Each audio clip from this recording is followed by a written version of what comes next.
السلام علیکم دوستو، سرفراز احمد سے ٹیسٹ ٹیم کی کپتانی بھی واپس لیے جانے کا امکان واضح ہے۔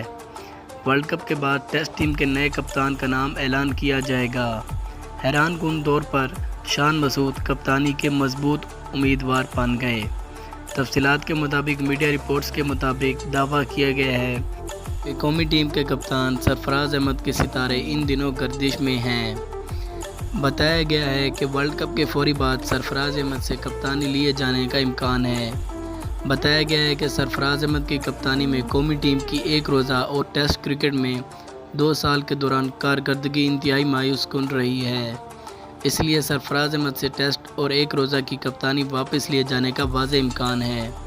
ذرائع کے مطابق ورلڈ کپ کے بعد ایک روزہ کرکٹ ٹیم کی کپتانی آل راؤنڈر عماد وسیم مضبوط امیدوار ہیں، جبکہ ٹیسٹ ٹیم کے لیے ایک حیران کن نام سامنے آیا ہے۔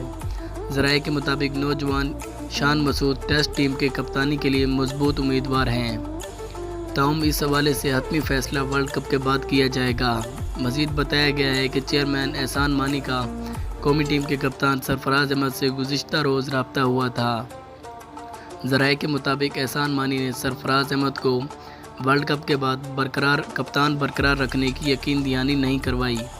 Chairman P C B Ehsan Mani نے قومی ٹیم کے کپتان سرفراز احمد کی حوصلہ افزائی ضرور کی، تاہم انہیں ورلڈ کپ کے بعد بھی قومی ٹیم کا کپتان برقرار رکھنے کی یقین دہانی نہیں کروائی۔ امکان یہی ہے کہ سرفراز احمد کو ورلڈ کپ کے بعد کپتانی سے ہٹا دیا جائے گا۔ میڈیا رپورٹس کے مطابق پی سی بی نے فیصلہ کیا ہے کہ ورلڈ کپ کے دوران کسی قسم کی تبدیلی کا اعلان نہیں کیا جائے گا۔ ذرائع کے مطابق ٹورنامنٹ کے ختم ہونے کے بعد قومی ٹیم میں بڑے پیمانے پر اکھاڑ پچھاڑ کیے جائیں گے۔ تو دوستو، آپ کے خیال میں سے کیا سرفراز احمد کو کپتانی سے ہٹا دیا جائے یا نہیں؟ اپنی قیمتی رائے سے ہمیں ضرور آگاہ کریں۔ ملتے ہیں اگلی ویڈیو میں، تب تک کے لیے اللہ حافظ۔